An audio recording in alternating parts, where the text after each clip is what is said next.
berusaha silakan. Sama juga kita ke dokter.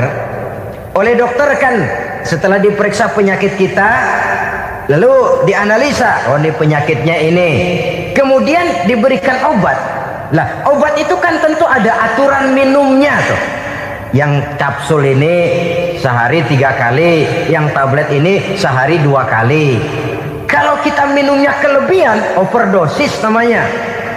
Saking pengen cepet baik, sekali minum 10 tablet.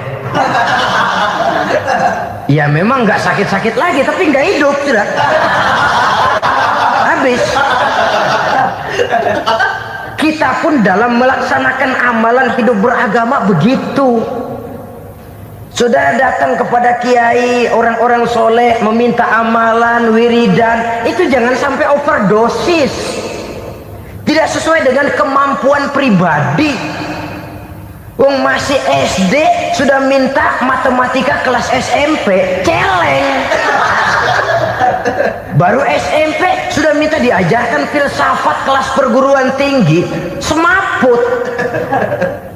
Kenapa? Daya tampungnya nggak kuat. Emang ukuran secangkir, minta di sini seember, ya luber.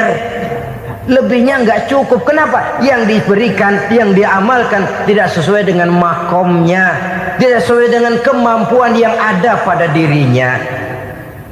Saudara hadirin yang saya muliakan, akhirnya apa? Mencelakakan dirinya sendiri, ngawur. Baru sembahyang seminggu udah ngaku ketemu malaikat. Oh, sembahyang ditemenin malaikat lah, sembahyang baru seminggu mulai. Tuh malaikat iseng amat. Ya walaupun kalau Allah izinkan tidak mustahil, tapi kan tidak logik. Orang yang melaksanakan ibadah puluhan tahun memerlukan riyadhah dan latihan, khusyuk dan tawadhu, penuh tazallul, merendahkan diri di hadapan Allah, belum tentu mendapat karunia yang semacam itu. Saudara hadirin yang saya muliakan, jadi dengan kata lain, yang pertama, lihatlah dulu kualitas dukun yang akan saudara datangi itu. Ini kualitas black apa kualitas white? Aspal apa cat putih, sehingga jangan sampai kita salah pilih. Sebab biasanya orang kalau sudah hanyut di kali, rumput pun dia pegangin. Dia tahu kalau rumput tidak akan bisa menahan bobot badannya, tapi karena posisinya posisi terjepit, rumput pun dia pegang. Ini satu gambaran psikologis betapa orang dalam keadaan panik, kepepet, kejepit, yang tidak mestinya dipegang pun akan dipegangnya juga. Walaupun dia tahu itu tidak akan bisa menahan bobot badannya, namun dipegangnya juga. Oleh karenanya, yang pertama, lihat dulu kualitas dukunnya. Yang kedua, saudara-saudara, jangan berkeyakinan bahwa dukun itulah yang memberikan permintaan saudara.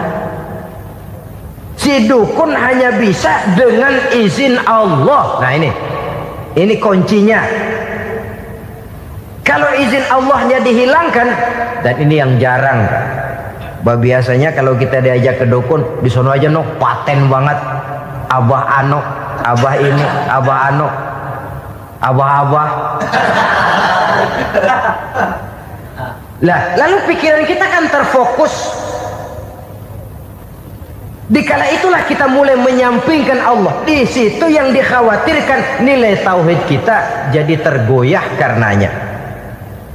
Bahwa orang yang kita datangi, yang kita kenal kesolehan dan ketakwaannya, hanya bisa memberikan pertolongan dengan izin Allah. Dengan izin Allah dia doakan kita dan doanya kabul. Dengan izin Allah dia penuhi hajat kita dan hajat kita jadi terlaksana, jadi kenyataan dengan izin Allah. Sebab Allah itu memberikan keistimewaan. Ada waktu istimewa, ada tempat istimewa, ada jam istimewa. Kenapa sih sedekah hari Jumat dengan sedekah hari Kamis pahalanya kok lebih besar hari Jumat? Karena itu waktu istimewa. Kenapa untuk sembahyang sunnah dianjurkan sepertiga malam yang terakhir? Karena itu waktu istimewa. Kenapa doa di multazam di dekat Hajar Aswad, di Hijr Ismail, di Raudhah, dikabulkan Allah karena itu tempat istimewa. Memang kadang-kadang ada orang berkata, kalau mau berdoa kenapa mesti di kuburan wali, di rumah juga berdoa, Tuhan dengar. Betul, Tuhan dengar, bahkan tidak berdoa pun Allah tahu isi hati kita. Tapi soal dikabulkan atau tidak, itu hak Allah. Dan Allah memberikan fasilitas kepada tempat-tempat tertentu dan istimewa. Dan itu diajarkan oleh Nabi. Di Raudhah perbanyak doa. Kenapa? Itu tempat yang mustajabah. Artinya Allah memberikan keistimewaan kepada tempat-tempat tertentu. Dalam konteksnya dengan ini, makom para aulia, para wali, para ulama soleh, tidak ada salahnya kita berdoa di sana, bertawassul. Bukan meminta kepada si kiai, bukan meminta kepada si ulama, bukan meminta kepada si wali, meminta kepada Allah melalui tempat yang orangnya kita yakin dekat dengan Allah. Walaupun Allah tidak memerlukan perantara, itu jelas. Allah tidak memerlukan calo, memang. Tapi Allah menyediakan waktu dan tempat-tempat istimewa, itu harus kita manfaatkan untuk mendekatkan diri dan berdoa kepadanya. Saudara-saudara kaum muslimin rahimakumullah, saya kembali dalam konteksnya dengan dukun yang akhir-akhir ini jadi populer karena merajalelanya judi sampai kepada desa-desa, pedesaan-pedesaan terpencil, yang akibatnya menjauhkan orang dari nilai tauhid. Padahal benar kalau orang berkata kadzabal munajjimun walau sodaku, tukang-tukang ramal itu bohong walaupun benar. Kalaupun betul, kebetulan. Itu maksudnya bohong walaupun betul. Betulnya betul kebetulan. Maka para remaja itu biasanya gemar kepada membaca bintang Anda minggu ini, kan begitu toh? Nah, apa Aries, apa Virgo, apa Leo dan sebagainya, dan itu memang menarik untuk dibaca. Rezeki sebelah kulon, asmara anget.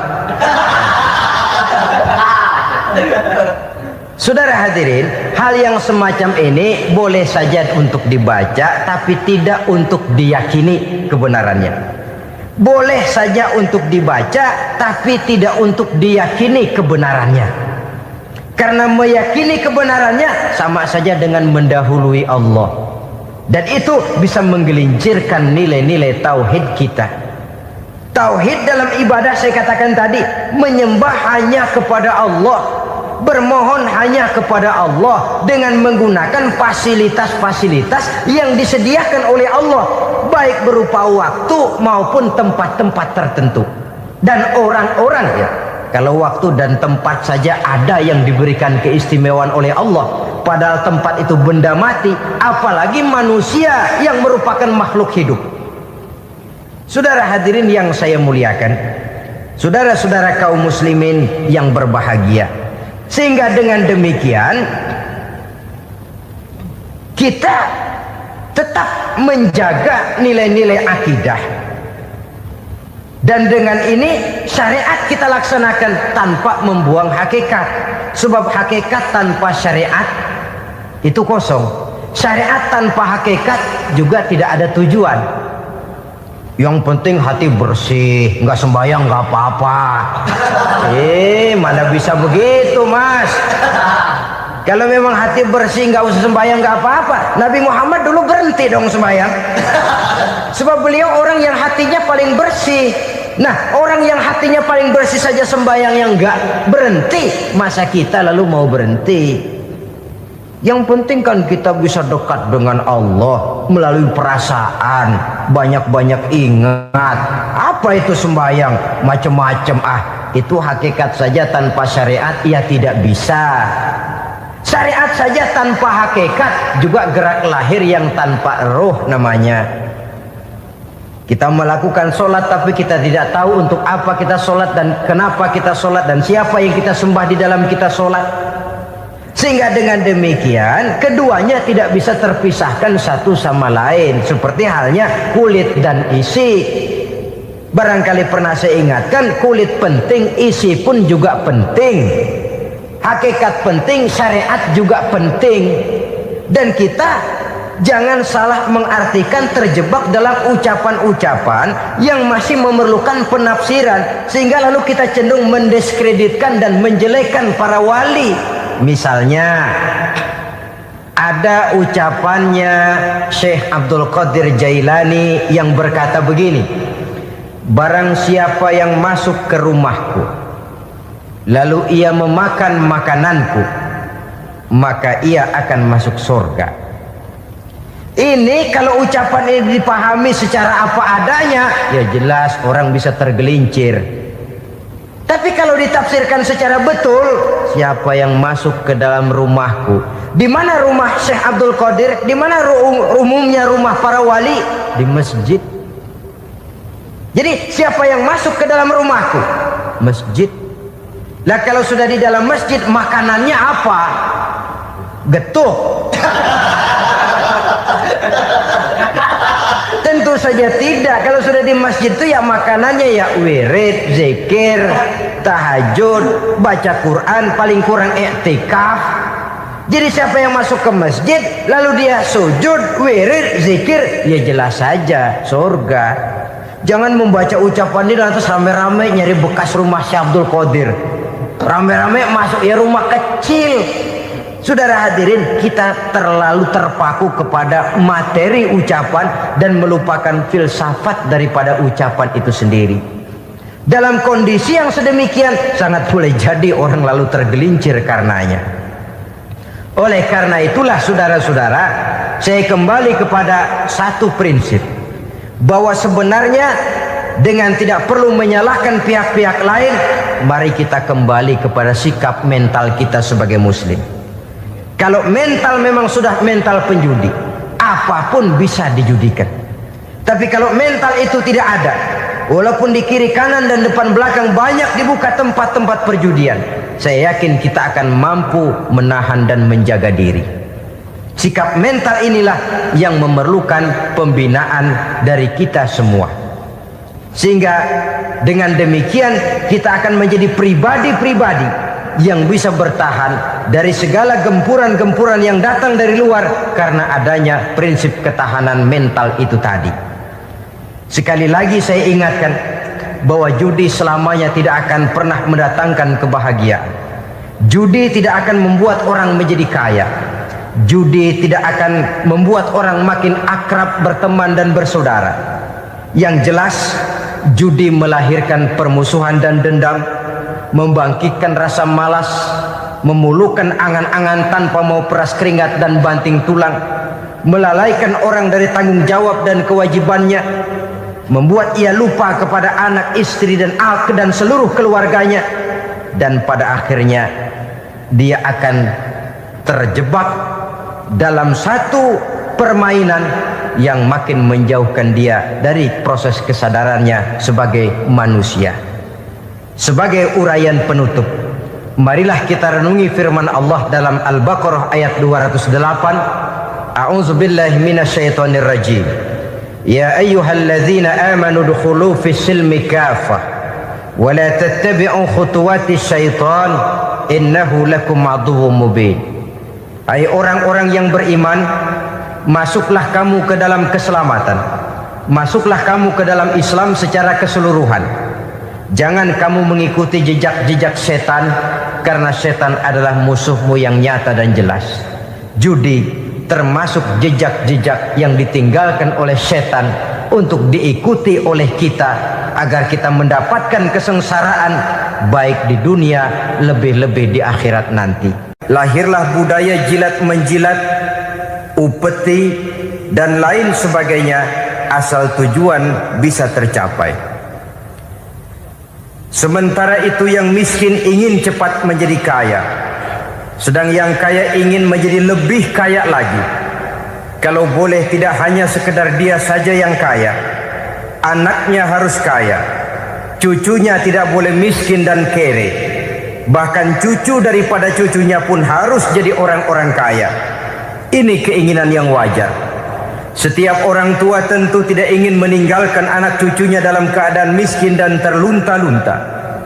Yang tidak wajar kalau keinginan itu membuat orang lalu menghalalkan segala macam cara, menyalahgunakan fasilitas yang dimilikinya, apalagi kalau dia berada dalam satu posisi di mana seharusnya dia memberikan contoh dan keteladanan. Maka akibatnya timbullah krisis wibawa, yang dari krisis wibawa ini mengendorlah disiplin. Sesungguhnya orang lalai, orang tidak mau berdisiplin karena di mukanya, di matanya, dalam pandangannya tidak ada lagi orang yang dianggapnya berwibawa.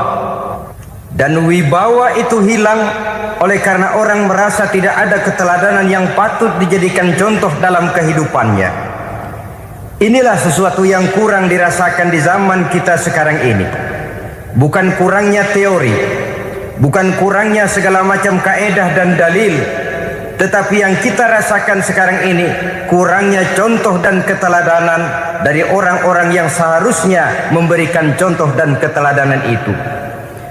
Berangkat dari sejarah dan kehidupan Rasulullah sallallahu alaihi wasallam, keberhasilan yang beliau peroleh, salah satu dasar utamanya ialah satunya kata dan perbuatan. Tidak bermental ganda, tidak bermain minyak di atas air, tidak menggunting dalam lipatan. Lidahnya adalah hatinya, ucapannya adalah perbuatannya, dan apa yang beliau ajarkan kepada orang lain, beliaulah pelaksana pertamanya. Saudara-saudara kaum muslimin rahimakumullah. Sementara itu pada sisi lain, yang miskin ingin cepat menjadi kaya, maka ia terjebak dalam prinsip tujuan menghalalkan cara apapun saja dilaksanakan asal dia bisa segera menjadi kaya.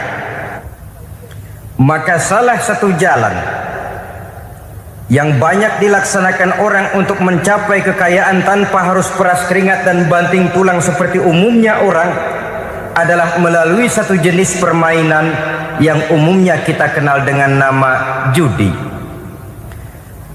Ada dua bentuk dan pola daripada judi.